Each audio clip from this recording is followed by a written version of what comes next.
结婚前一晚，3个凶手突然闯入我家，不仅杀害了我的父母，他们还轮流欺负了我，拍下我的艳照传遍全网。第2天，我被来接亲的人发现，送往医院后，虽捡回一条命，却遭受非人的折磨，导致终生不育。一跃从众星捧月的大小姐，变成了闻名全国的破鞋，而婆婆也前来退婚。青青，有些话原本不该这时候说，但沈家家大业大，我看你和家行的婚事，要不还是算了吧。为什么死的人不是我？最后，我心灰意冷地跳了下去。等再睁眼，我回到了灭门惨案发生的10分钟前。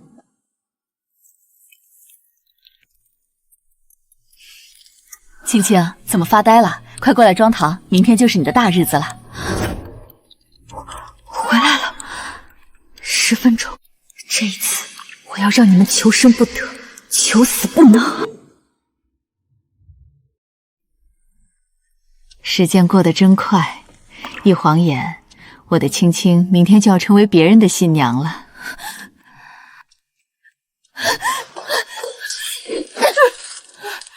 是妈妈的味道，是那股淡淡的熟悉的皂角香味。我真的还活着，妈妈也还活着。这是怎么了？是不是舍不得离开家了？傻孩子，别担心，沈家离咱家那么近，开车不过10几分钟，以后你也可以常回来看看。再不济，我和你爸去看你也行。我永远都忘不了那一天，我以为这是我幸福的终点。青青，你看这缎带系成蝴蝶结好看，还是简单绕2圈？却不知道这是地狱的入口。妈，您手巧，怎么弄得好看？明天就当新娘子了，怎么还在这儿发呆呢？作为青青的父亲，我见证了她的每一个成长瞬间。不，这段词还得改，不够深情。爸还在琢磨那份致辞呢，这都改了第10几遍了。他呀，是怕明天上台哭鼻子丢人，正反复给自己做心理建设呢。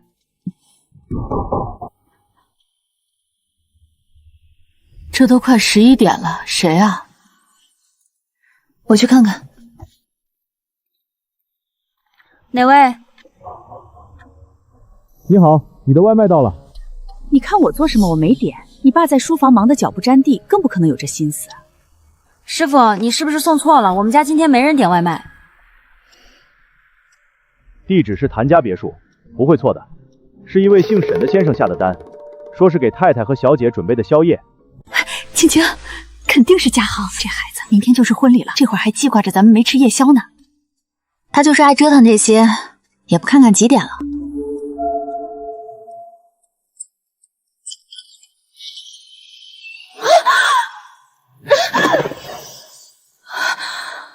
我以为那是惊喜，却没想到那是噩梦的开始。放开我女儿！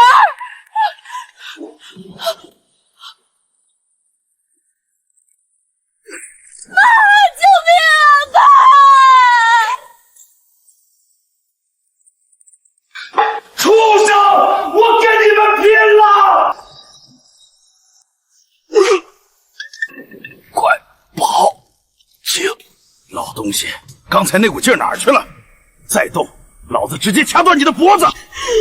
你个臭婊子！妈，你说放开我吧！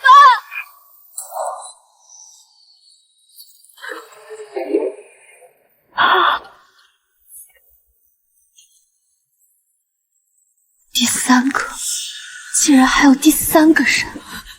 妈，你们睁开眼看看我，求你们了！哭个屁！超动心烦！给我老实点，就在你爸妈面前，这才叫刺激！哎呦，这回真是赚大了！凌远大小姐，原来沈家行还没碰过你，正好让哥几个先替他验验货。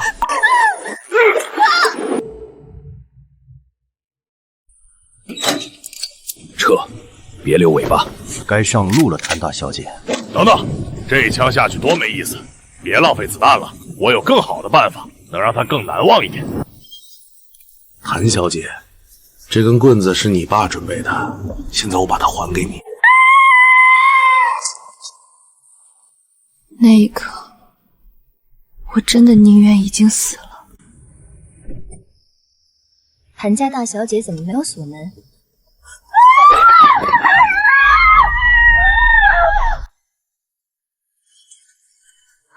医生，伤者情况怎么样？多处内脏破裂，为了防止大出血导致休克，再不摘除子宫，人肯定保不住了。我们考虑再三，还是决定摘除子宫。我捡回了一条命，代价却是失去了一切。青青，你受苦了。你放心，那些丧尽天良的凶手，老沈已经打过招呼了，一定会把他们绳之以法。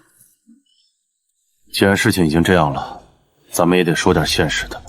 青青，有些话原本不该这时候说，但沈家家大业大，我看你和家航的婚事，要不还是算了吧。你不要怪阿姨狠心，阿姨就家航这一个孩子，你出了那样的丑事，全城皆知，现在连个后都留不下。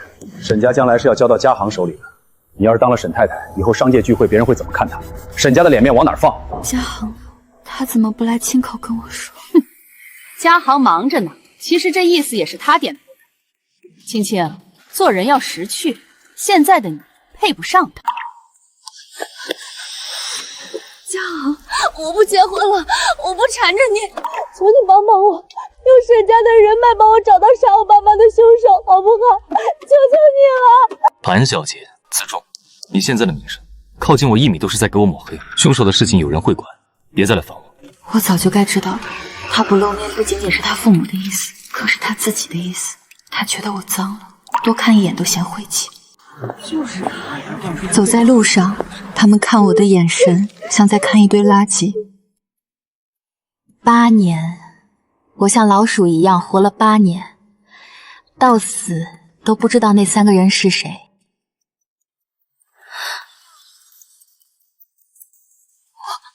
我回来了，我真的回来了。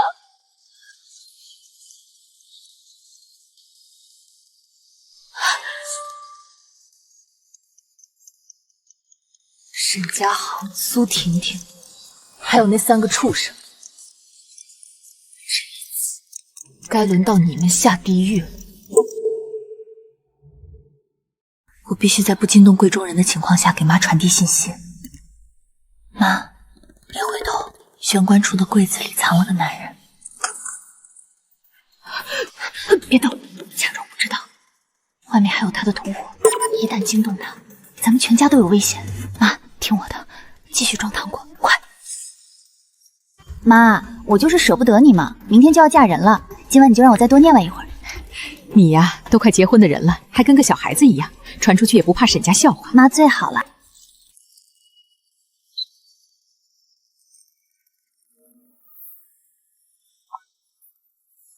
妈，这袋糖果装的差不多了吧？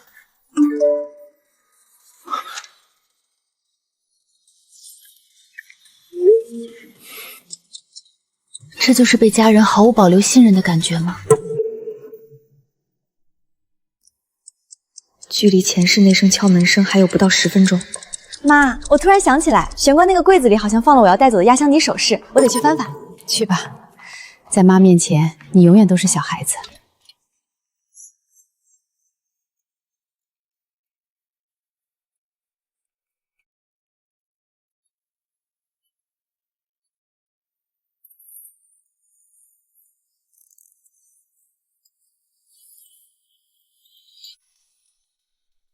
就是现在。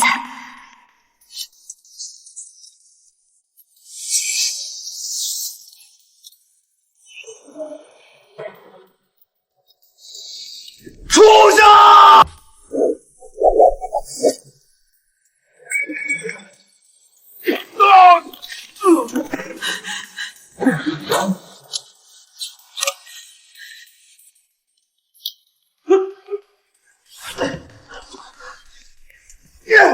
你们一家3口，赶紧放了我！我兄弟就在外边，等他们进来了，非得把你们全部杀了！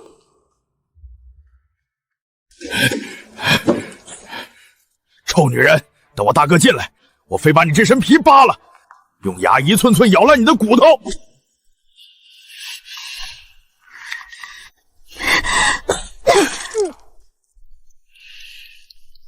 不管是你，还是你那2个畜生兄弟，我一个都不会放过。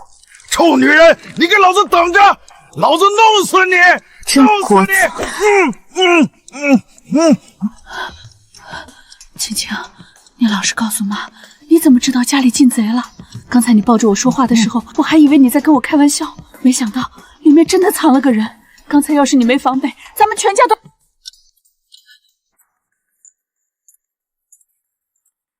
爸妈，谢谢你们。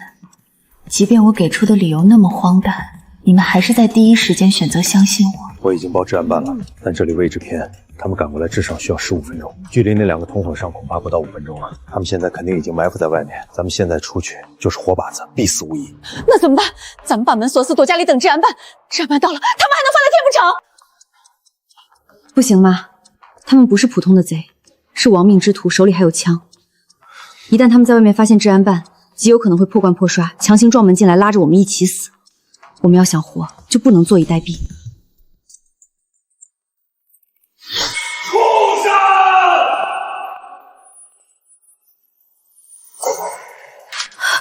我想起来了，爸妈，那个人有破绽。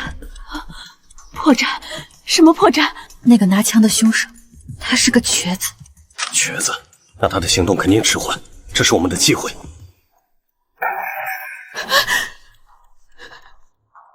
你好，你的外卖到了。外卖到了，没人吗？麻烦出来拿一下。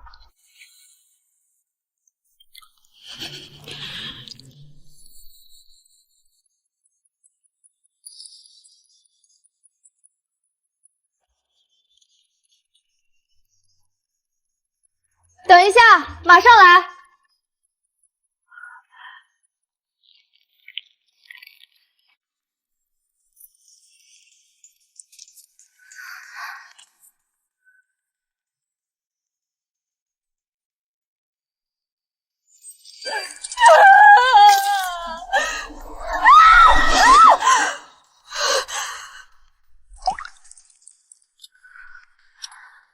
这种恐惧是从骨子里渗出来的。前世我就死在他们手里，死在那扇门后。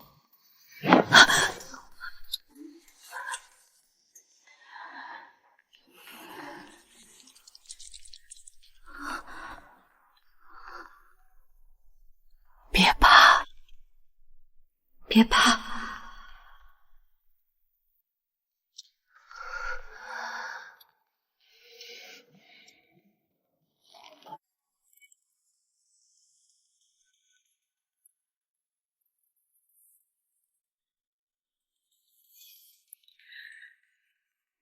这一世，他们还活着，没有倒在血泊里，没有死不瞑目，这就是最好的结局。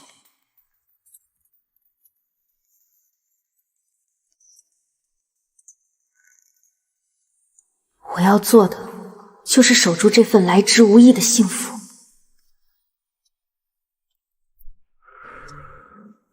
这一次，命运由我亲手改写。果然，和上一世一模一样，猫眼被毒死了。既然路只有这一条，那就拼了！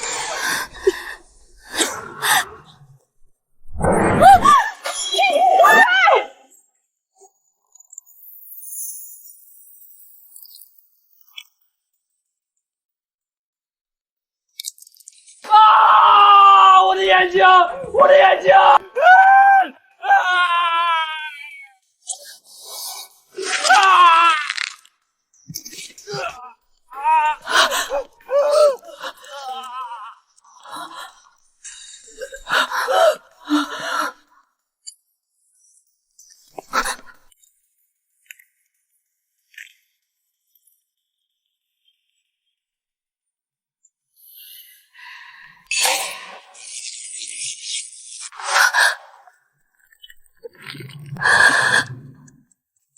醒醒！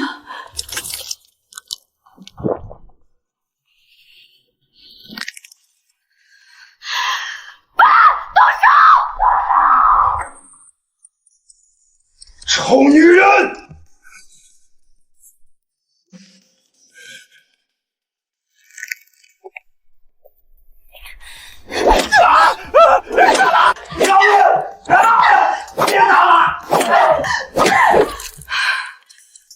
这一杠是为了我爸，这一杠是为了我妈，这一杠是为你对我做过的那些禽兽碎。好了，青青，别打了，够了！那个瘸子快要进来了。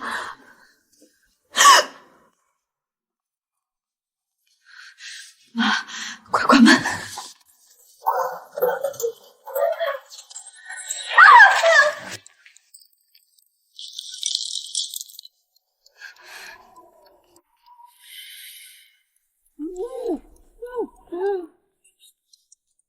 行啊，把我兄弟害成这个德行，谭家的人，你们真是有种！赶紧滚出来受死，我给你们一个痛快。要是等我亲手把你们一个个揪出来，可就没这么好说话了。城主，只要再撑几分钟，治安办的人就在路上了，不能出声，绝对不能发出任何响动。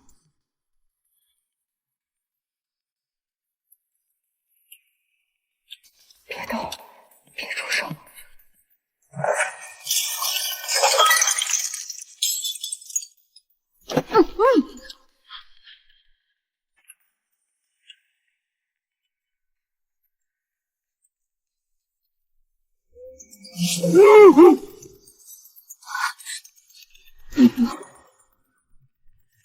在这儿呢，发现你了。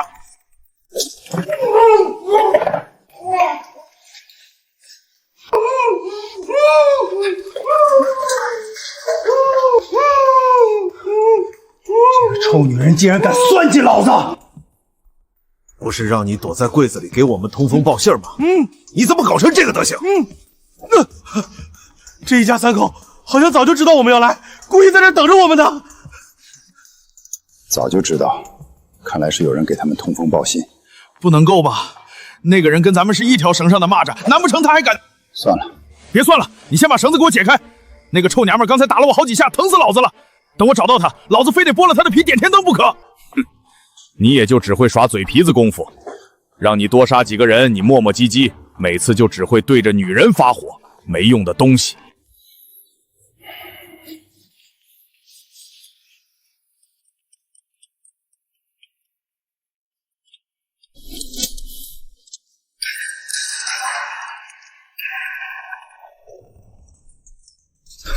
老实了吧，沈家大小姐，这子弹可不长眼。瘸子，你到底行不行啊？这绳子怎么越解越紧了？你是想勒死老子吗？你是想勒死老子吗？你闭嘴！你以为我是猫？黑漆漆的，什么都看不见，能摸到结就不错了。那你不会把手机打开照明吗？咱们现在手里有枪，那妞也倒了，你还怕个屁？还是你小子心眼多，我都被这帮人弄糊涂了。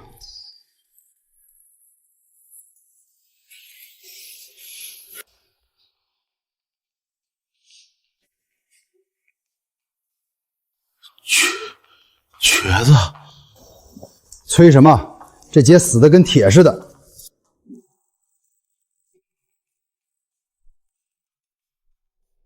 瘸子，小……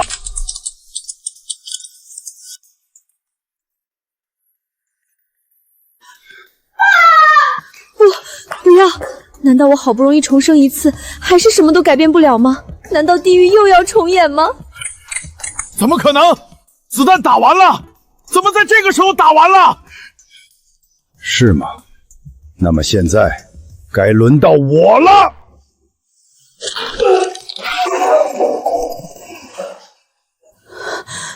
赢了，爸，你没受伤。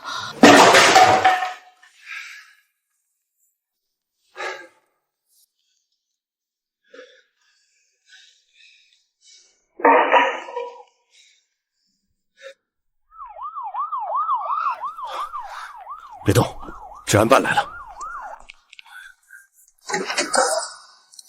举起手来，不许动，不许动！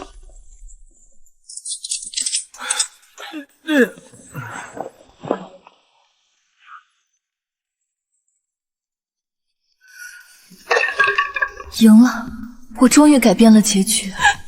爸爸没有中弹，妈妈没有被捅穿，我还完整的活着。青青，没事了，妈在这儿，妈在这儿，你一定很害怕吧？孩子，刚才你哪来的胆子啊？别怕，往后爸爸妈妈会一直陪着你的。确认了吗？一枪正中心脏，是那个瘸子在乱战中自己打死的，当场毙命。走。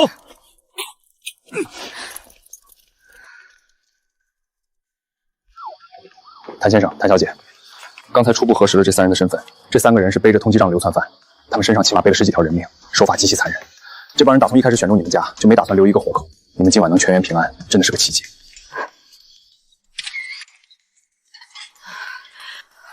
爸，你明知道瘸子手里有枪，你为什么还要铤而走险？你那是拿命在赌。如果你刚才慢了1秒，或者他手里还有子弹，我差一点就要再次失去你了。青青，爸爸在书房的时候就在想，如果我这把老骨头退了缩了，那我的女儿怎么办？只要能护住你和你妈，别说是一把枪，就是地狱的大门，我也敢去闯。傻孩子，别怕了，爸爸心里有数。刚才那不是盲目冲动，那是枪啊，爸，万一呢？我看清了，他手里的那把枪满仓最多也就10发子弹，我在书房里数着呢。他乱开枪引诱咱们的时候，已经耗掉了1大半，最后那几下，我是故意逗他打光子弹的。只有确定他没了子弹，我这才主动出击。放心吧，爸爸不会拿自己的命开玩笑。毕竟，我这辈子最重要的事儿，就是保护好我的妻子和女儿。要是连你们都守不住，我要这命还有什么用？不只是这辈子，原来不管是前世还是今生，哪怕全世界都抛弃我，爸妈始终都会拼了命陪在我身边。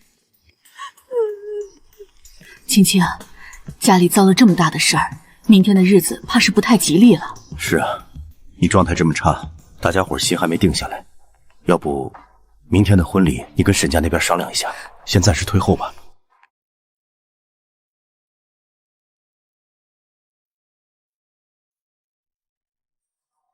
沈家好。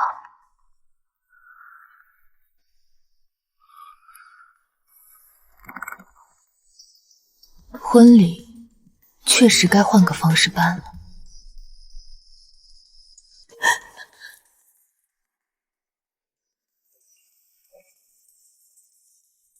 青青，别看了，会使出来的。爸，你觉得嘉航今晚为什么没来？这按规矩，结婚前1晚新人不能见面，他可能在家里准备明天的接亲吧。准备？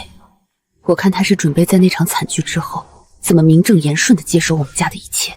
如果今晚我们真的出事了，我死了，你们也死了，沈家会怎么做？嘉航那孩子平时挺孝顺的，应该会帮咱们。他会第一时间取消婚约，然后打着照顾亲家生意的幌子，联合那些闻到血味的鲨鱼，把谭氏集团连皮带骨吞下去。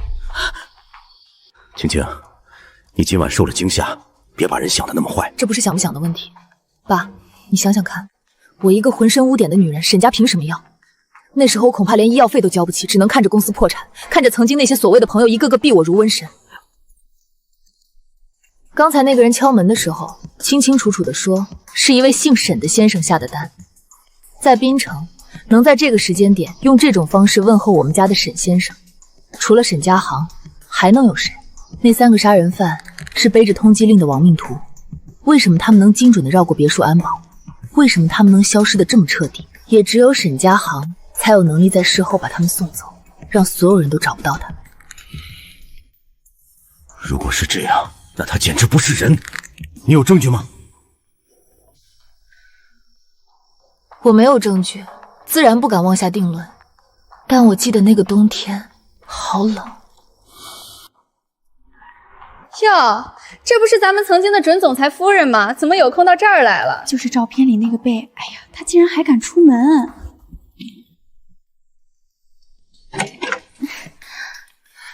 沈家航、苏婷婷，你们为什么要这么对我？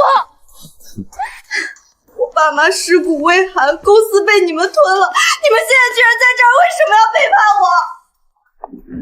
谭青，看看你现在的样子，你以为你还是那个高高在上的大小姐吗？你现在连鸡都不如，鸡卖身还能赚到钱呢。你呢，被人白嫖，全网都是你的艳照。你怎么有脸出现在这里？不觉得丢人吗？原来她就是那个谭家大小姐啊！真人看着这么丧，不怎么样嘛。废话，被3个人欺负了，能好才怪。要我说，还是他自己发骚，不然凶手为什么只欺负他不杀他呢？可不，捡回一条命，说不定是因为技术太好，劫匪舍不得杀了呢。怎么，你想试试？我可不敢，被那么多人欺负过，谁知道有没有病？我怕得艾滋。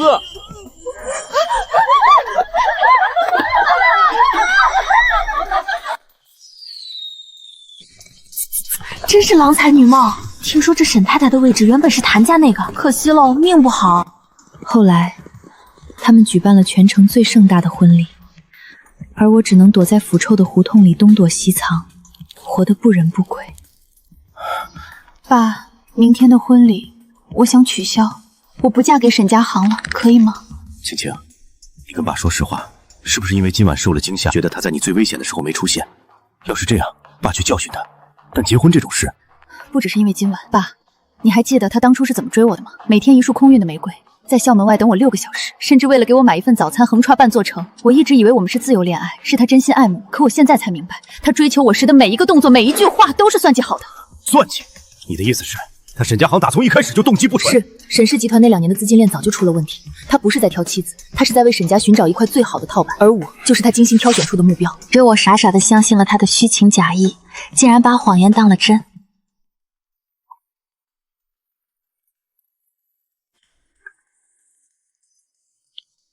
好，青青，既然你已经决定了，那这婚咱不嫁了。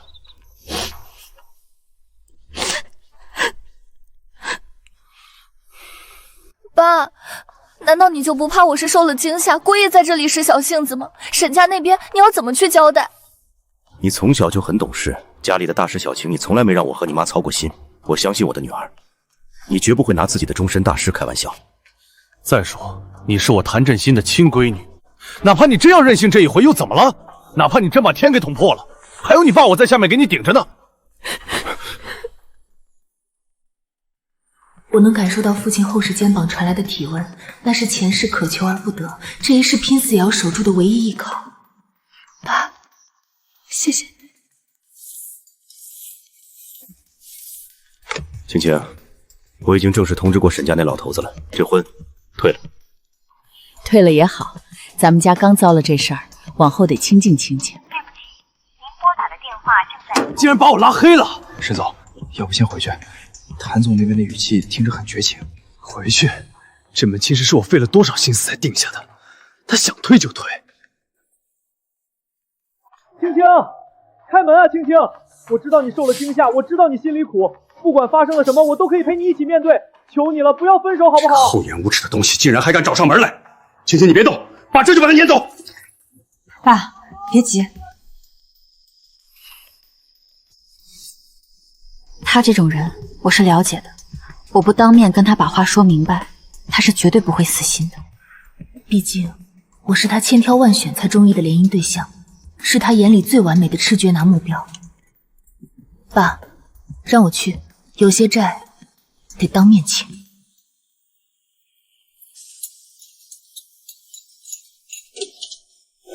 青青，你终于来了。这2天我一直联系不上你，急得觉都睡不着。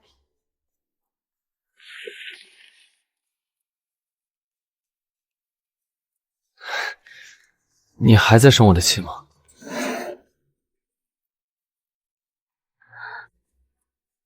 坐吧，有什么话当面说清楚。青青，我知道那晚的事对你打击很大，那些暴徒虽然抓住了，但你心里的阴影肯定还没散。我不该在那时候不在你身边。多么出色的演技啊！如果不是重活一世，谁能想到这副皮囊下藏着一条吃人不吐骨头的毒蛇？前世破产后，沈家航是第一个带头分食谭家产业的人。说到底，他沈家航从一开始追求我，就是冲着谭家的企业来的。我很难不怀疑，他是为了彻底霸占谭家，才找来那3个人灭门吃绝口的。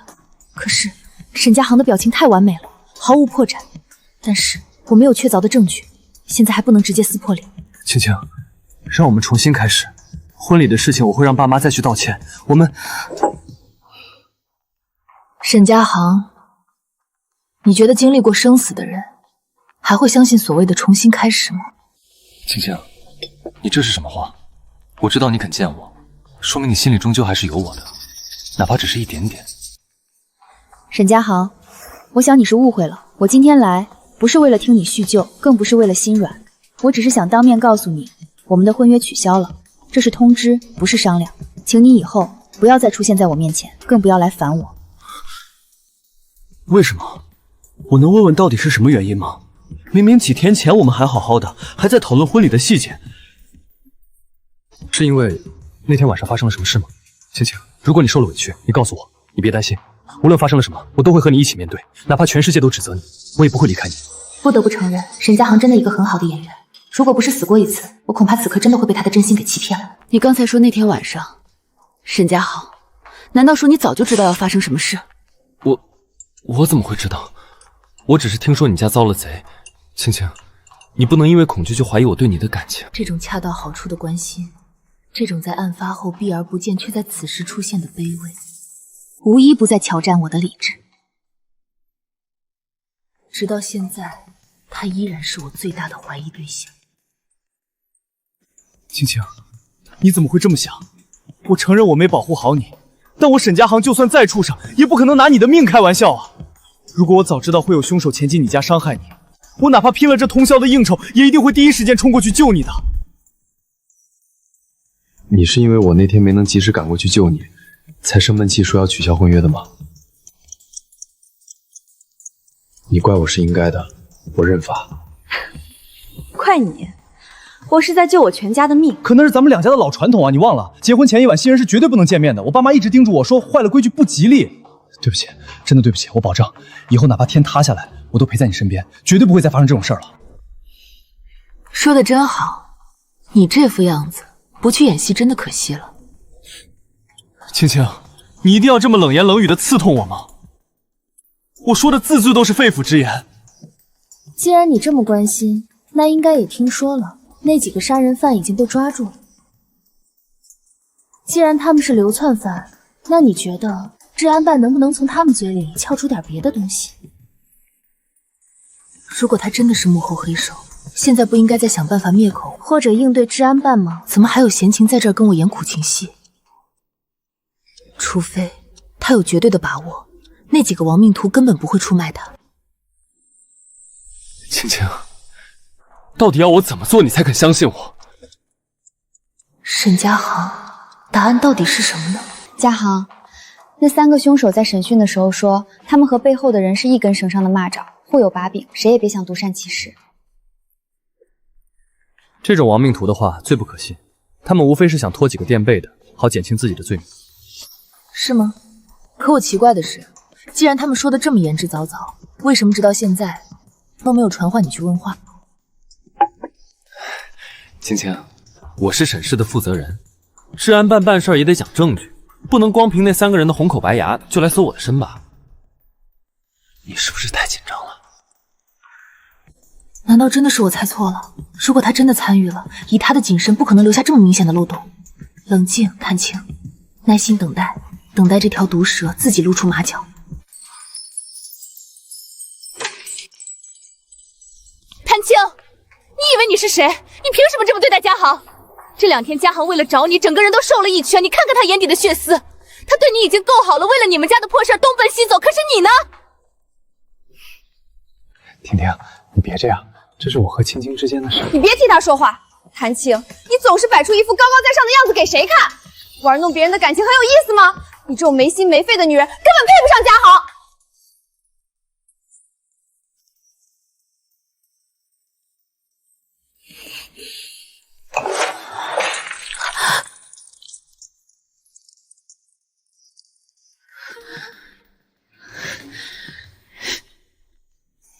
婷婷，你疯了？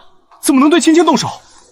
我就是看不惯他这副清高的样子。家航，你为了他低声下气，他却在这儿给你甩脸色，这种女人值得你这样吗？前世在医院，他就是这样居高临下的看着我，然后把订婚请柬摔在我面前。谭青，看看你现在的样子，子宫没了，名声臭了，家里也破产了，你拿什么和我比？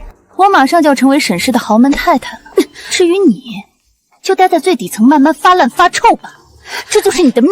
苏婷婷，我们是最好的朋友，你为什么要这么恨我？哼！苏婷婷，我以前一直想不通，你为什么这么恨我？现在我懂了，你恨我生来就是富大贵，恨我不用努力就能拥有沈家航的所谓偏爱。青青，这种话，你恨我拥有你这辈子费尽心机，哪怕去当小三、去偷去抢也得不到的一切。你闭嘴！你以为你现在还有什么？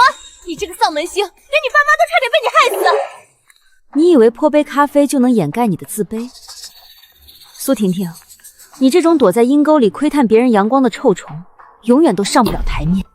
慢着，前世那几个凶手说他们是受人指使，沈家航固然有动机，但要论起那种不顾一切恨不得我彻底消失在世界上的疯狂执念，会是他吗？为了取代我，他是不是真的敢买凶杀人？苏婷婷，你在干什么？谁让你到这儿来胡闹的？你没看到吗？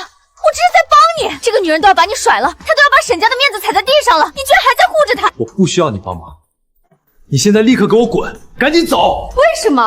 沈家航，你摸着良心说，这2年我为你做了多少？可你的眼里永远就只有这个谭青，他都这么对你了，你还放不下他，你是不是贱啊？这不是沈家的小少爷吗？嘿，那女的不是那个被……看来是2女争一男啊！前世我也是这样被围观，被指指点点，那种被当成怪物观赏的屈辱，我永远忘不掉。你们要吵回去吵，别在这丢人现眼。你不许走！谭青，今天不把话说明白，你哪也别想去！你们之间是不是一点可能都没有了？你告诉我，你是不是真的要看着他为你去死才甘心？我已经说得很清楚了，让开。苏婷婷，你还要闹到什么时候？这是我和青青之间的事，你凭什么在这指手画脚？不用你来多管闲事，赶紧滚！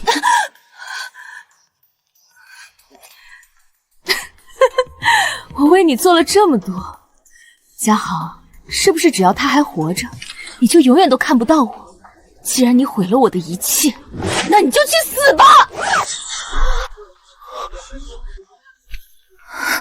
所以，重活一世，拯救爸妈的代价，就是让我自己去死吗？其实这样也不错，只要我死了能换他们活着，这辈子值了。没有痛，怎么会不痛？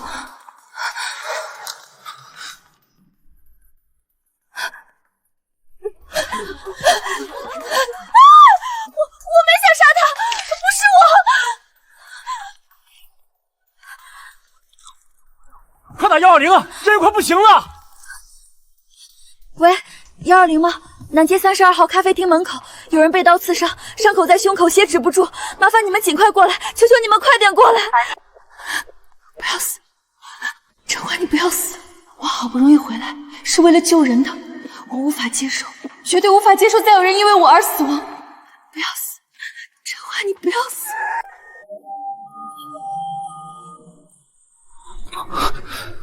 快拿下了，喊你了！前世你也是这样，在我最绝望的时候，拼尽全力护着我。别碰我！滚开！青青，是我陈怀，没事了，那些坏人不在这儿。药买回来了，我今天多跑了3个通宵单，钱够你下周的化疗费了，别怕。陈怀，我脏了，我没未来，沈家的人都在笑话我，我活着还有什么意思？谭青，你看着我，这不是你的错，错的是那些凶手，是那些没人性的坏蛋。只要活着就有希望，只要你还喘着气，我们就总能等到那3个人落网的那一天。相信我，一定要活下去。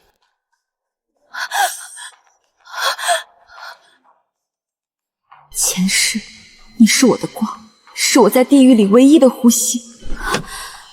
可是现在，你却为了救我，浑身是血的躺在这里。陈怀，你不能死，你还没看到我亲手送那帮坏人下地狱。陈怀，你睁开看着我，救护车已经到了，医生就在这儿。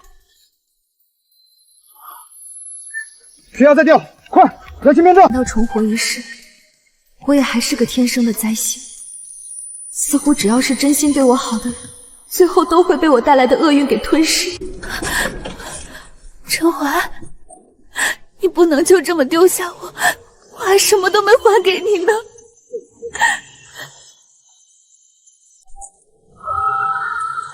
老天爷，既然让我重活一回，那就别再夺走我身边的人。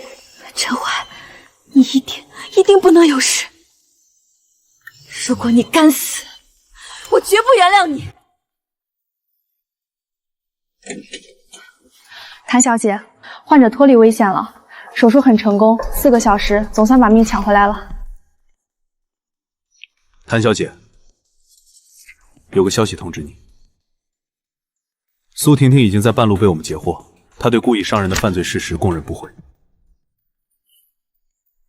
可以怎么判决？程序走得很快，半个月后，这种众目睽睽下的故意伤人，情节恶劣，估计几年牢是免不了的。几年太便宜他了，但至少这一笔债清了。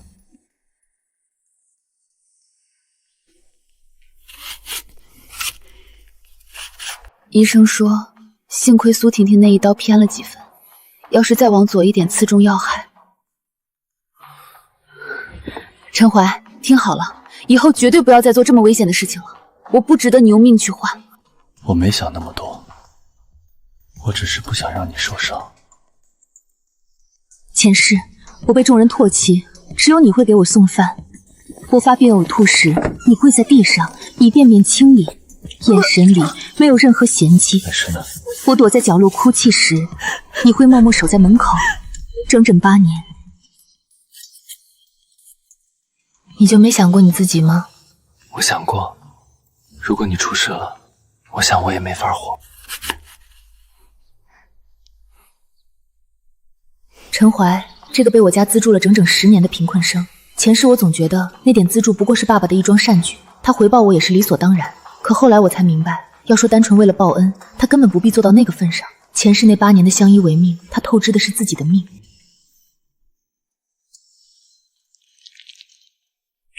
呀，陈怀，你的伤口又渗血了，你别乱动，我这就去叫医生过来重新止血。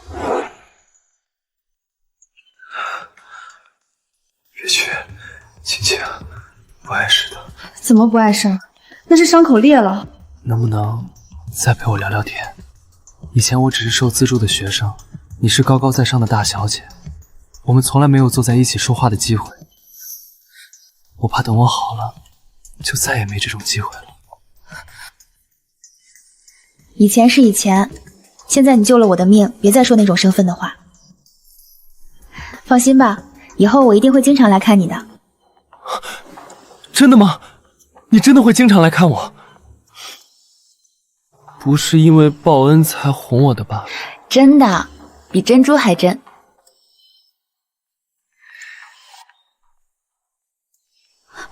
陈怀，血渗得这么厉害，必须让医生过来换药。别，再陪我待一会儿。伤口疼吗？疼，真的疼，晴晴。挡下那一刀的时候，我真的以为自己快要死了，再也见不到你了。对不起，陈怀，都是因为我，才害你受了这么重的伤。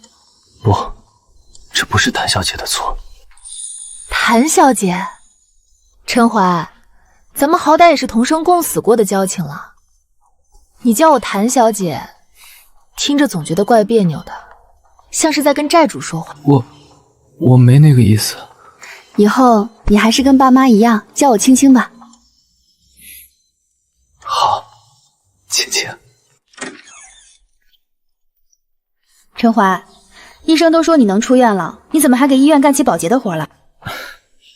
习惯了，总觉得走之前得给人家收拾干净。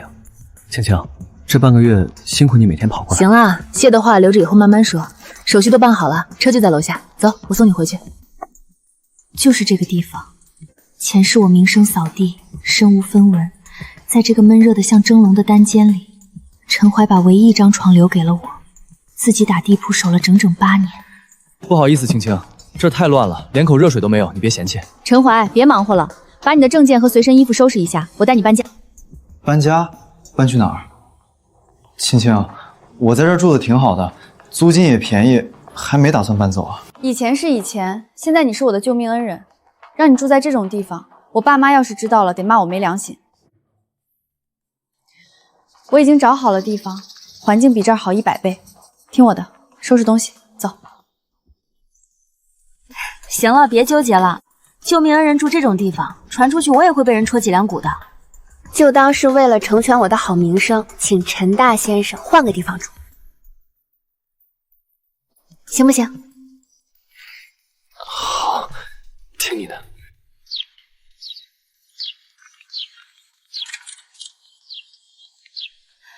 这儿离我家不到1公里，环境你也看到了，最重要的是安全。之前那个地方鱼龙混杂，连个门禁都没有，这里24小时都有保安值守，进出都要刷脸。你就安安心心住在这儿，把伤养好。其实人一旦被盯上，安保设施再可靠也没用。当然，像我这种没人惦记的小虾米，没人看得上啦。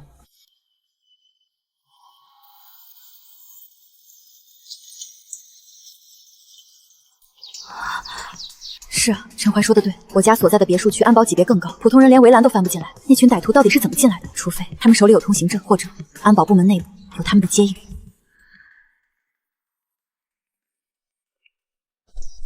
青青，你怎么了？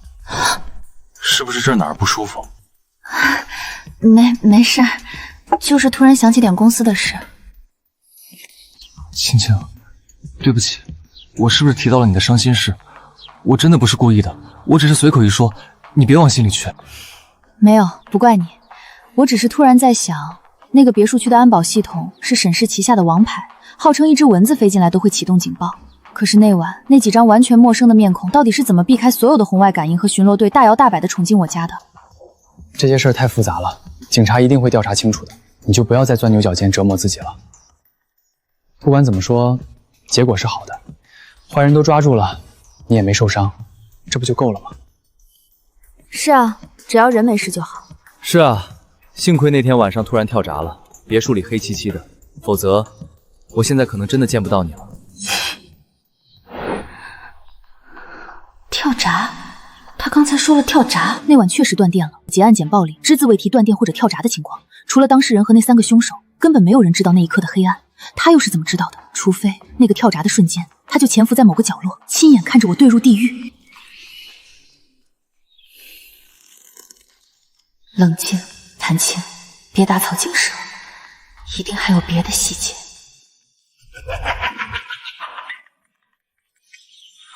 电话，我想起来了，这一次和前世最大的不同，就是那一通在关键时刻响起的电话，它让凶手察觉了我的位置，也让局势彻底失控。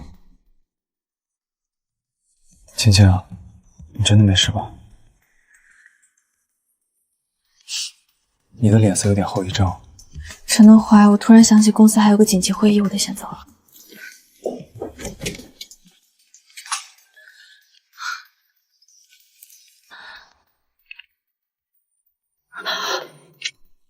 居然真的是他！在那样的生死时刻，他为什么要给我打电话？瞧我这记性，钥匙都忘拿了。对了，陈怀，我刚才想起来，那天晚上你好像给我打过一个电话，是不是？是吗？我都快忘了。哎呀，我想起来了，那天晚上我是想告诉你，我终于找到一份像样的工作了，我是太高兴了，想第一时间跟你分享。陈怀，你到底在隐瞒什么？现在的陈怀让我感到陌生，陌生的令人发指。是啊，确实是件大喜事。23点58分，那刚好是歹徒撞门别墅断电的瞬间。你到底是在跟我分享喜悦，还是在确认我该什么时候死？你说你找到了新工作，是哪家公司啊？之前没听你提过。就是附近的一家贸易公司，虽然辛苦点，但给的不少。我想着能多赚点钱，报答谭叔叔这么多年对我的照顾。陈怀，你每天都守在这儿，公司那边怎么办？你快回去上班吧，别因为我被开除了。其实早在6月27号我就已经辞职了，我早就想好了，以后不管发生什么，我都只守着你一个人。果然他在撒谎。6月27号，那是惨案发生的前一天。前世他告诉我他在27号就已经辞职了。为什么会这么凑巧？除非他早就知道28号晚上会发生什么，他提前处理好了所有的琐事，就是为了在惨剧之后能毫无顾忌地出现在我身边。那恭喜你了。青青，你是不是累了？我看你脸色不太好，要不你先在这儿休息会儿，我去给你做点吃的。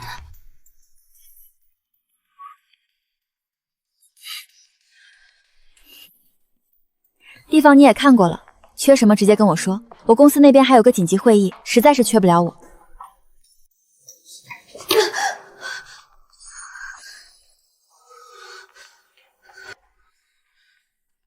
青青，你的表情怎么突然变得这么冷？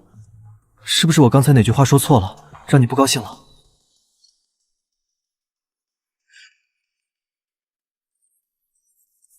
对不起，我只是怕你走了就不回来了。那个，等我伤好了，我可以去找你吗？当然可以。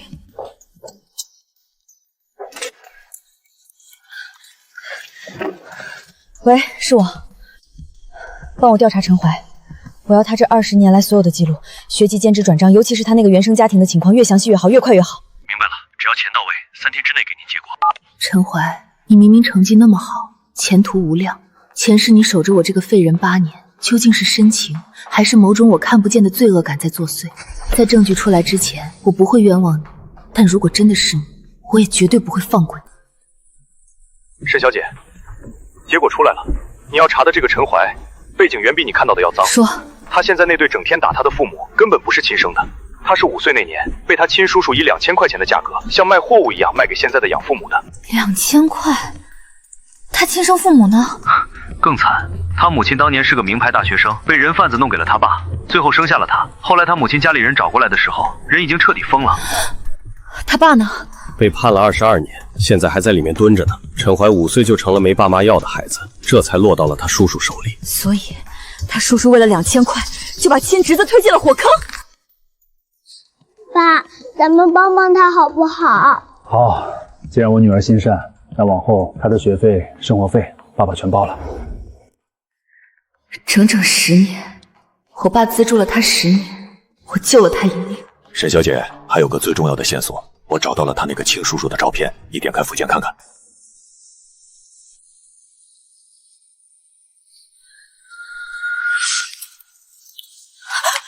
是他。沈小姐，喂，你认识这个人？我怎么会不认识？他是那个杀人犯，是那个要灭我全家的凶手。陈怀，你叔叔杀了我全家，你却在我身边演了8年的情深似海。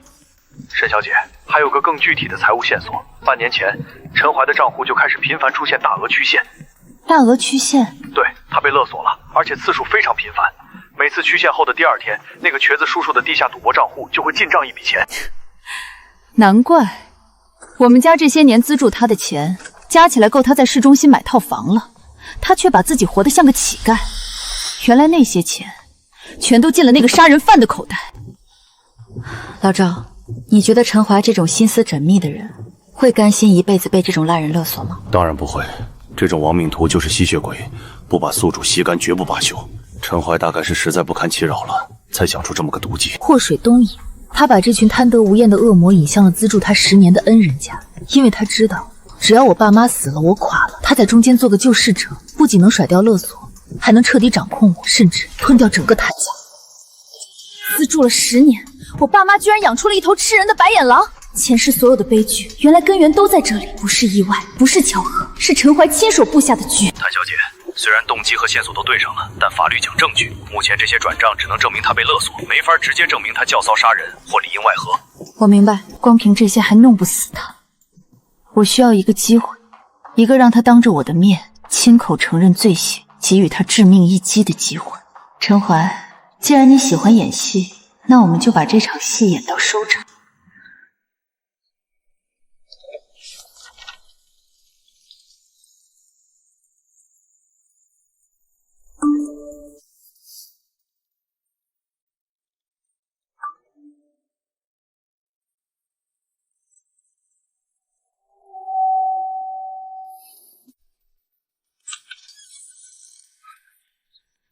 青青，那个第一次正式上门，我也不知道谭叔叔和阿姨喜欢什么，就随便在路口挑了些水果，不知道合不合适。没关系，今天我请你过来，是为了把有些事彻底了结。你不要有心理负担。你家可真大，大的让人觉得不真实。是挺大的，大到哪怕那群凶手冲进来杀人放火，安保系统都能因为意外而毫无反应。青青，不是都已经过去了吗？那几个人都抓住了，怎么忽然又提起这种事？因为我忘不掉那个拿枪指着我爸没心的瘸子陈怀。你还要装到什么时候？拿着资助你10年的钱去喂饱那个要杀我全家的吸血鬼叔叔，这种日子你过得心安吗？为什么要将歹徒放进来？为什么要在那场断电的时候给我打电话确认位置？你知不知道只差1点，我们全家就都死在了你手里？青青，你在开什么玩笑？什么瘸子？什么叔叔？我一个福利院长大的孤儿，哪来的叔叔？你是不是因为太累出现幻觉了？到了这个时候，你竟然还在装！那个瘸子叫蒋东正，是你血缘上的亲叔叔。半年前他就已经联系上你了。你们在后巷的每一次见面，你给他的每一笔转账，私家侦探都查得清清楚楚。陈怀，你敢发誓这些事儿跟你没关系吗？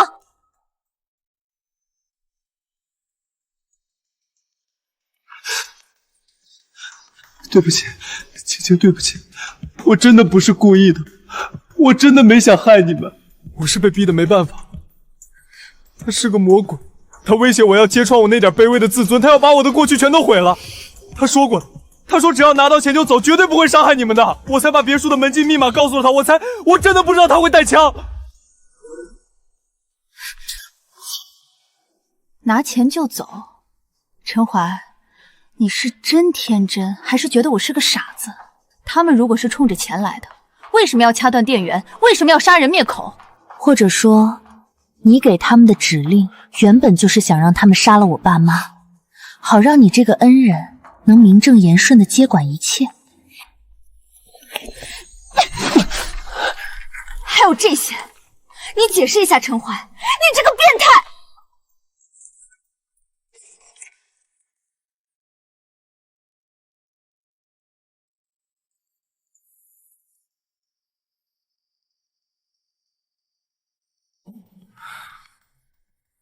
既然你都查到了，那我也没什么好瞒的了。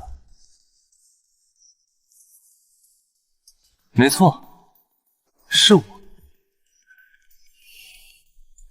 我故意把那几个贪得无厌的小可爱引到这儿来的。青青，当初在学校后巷，是你向我伸出了手，是你先救我脱离地狱的。既然要救，为什么不救到底？为什么要嫁给沈家航？那种朝三暮四、只图你们家家产的人渣，他根本配不上你，他只会在得到你之后把你毁了。他配不上，难道你就配得上吗？陈怀，你这种引狼入室的人，觉得自己高尚吗？是啊，我配不上。我这种在地缝里长大的杂草，怎么配得上高高在上的谭家大小姐？所以我跟他们做了交易，他们要钱，他们想捞够了这辈子花不完的钱跑路，而我要的只有你。我在想，如果这朵高高在上的玫瑰被那几个歹徒轮流欺负了，变得支离破碎，变得万人唾弃，那这世上还会有人要你吗？不会有了。沈家会像扔垃圾一样扔了你，到时候全世界只有我会要你，只有我会一直陪着你，把你关在只有我知道的地方，一辈子只看我一个人。可是那群没脑子的东西，那个瘸子蒋东正3个人手里有枪有刀，居然被你们这几个养尊处优的人给摆了一刀。我明明已经算好了一切，我提前辞职，我切断电源，我甚至给你打电话确认位置，却还是被他们搞砸了。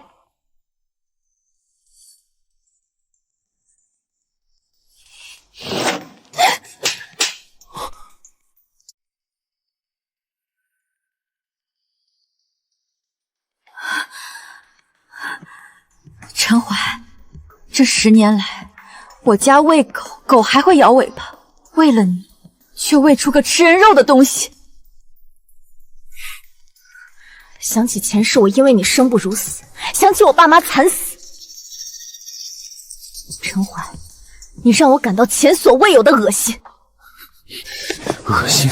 因为我没钱，没势，没像沈家航那样含着金汤匙出生。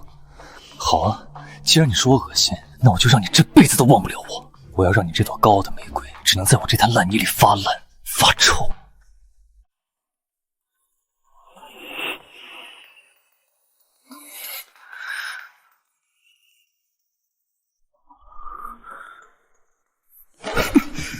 不愧是强奸犯的儿子，陈怀，血缘这东西真是奇妙。你和你那个蹲大鱼的爹一模一样，除了这种下业的手段，你还有什么？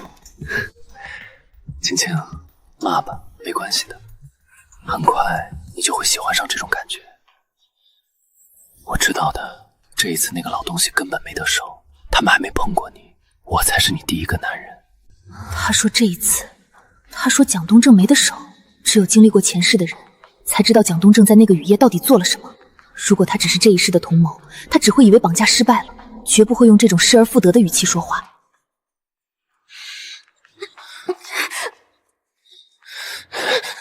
你放心，这辈子只要你乖乖待在我身边，我一定会好好对你。我比沈家航更懂怎么疼。你也回来了，原来他也重生了。陈怀，你口口声声说爱我，可你凭什么觉得我会和你在一起？只要我谭青还活着一天，就一定会亲手把你送进去，让你和你父亲在监狱里彻底团聚。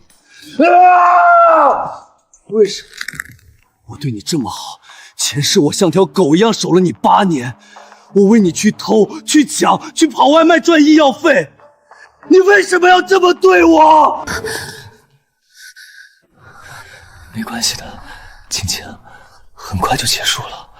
这一局输了，没关系，下一次我一定会早点找到你，在你还没遇到沈家航，在你还没看清我之前，就把你关起来，那样我们就可以永远在一起了。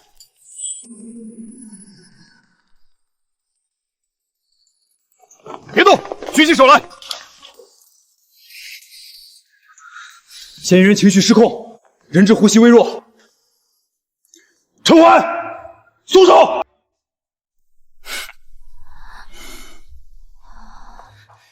该死！别杀他！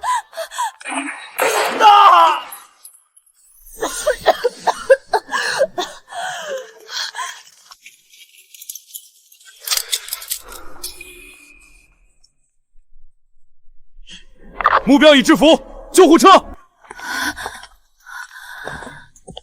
谭小姐，你还好吧？能不能说话？小怀啊，这女人养了8年也够了。谭振新的那些海外账户密保，你到底套出来没有？叔，你别逼他，他现在神志不清。别装了，当年要不是我配合你演那场戏，断了别墅的电，你哪能这么顺利当上救命恩人？现在我没钱了，你不给，我就弄死他！谁？全听到了，那就留不得你了。青青，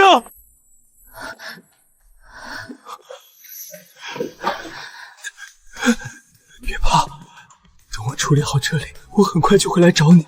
下辈子一定要让我先遇到你，我一定会去自首的。我要把这8年、10年前所有的事都交代清楚。蒋东正，你逃不掉了！想当圣人，去阴曹地府当吧！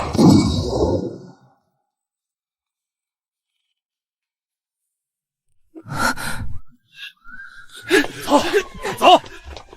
原来这就是真相。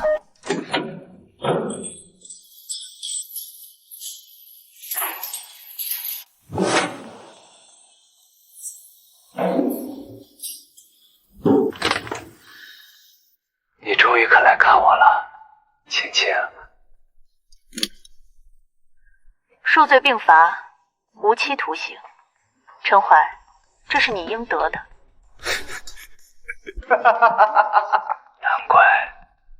难怪蒋东城会失手，难怪沈家航会落马，难怪你看着我的每一个眼神都像是恨不得把我千刀万剐。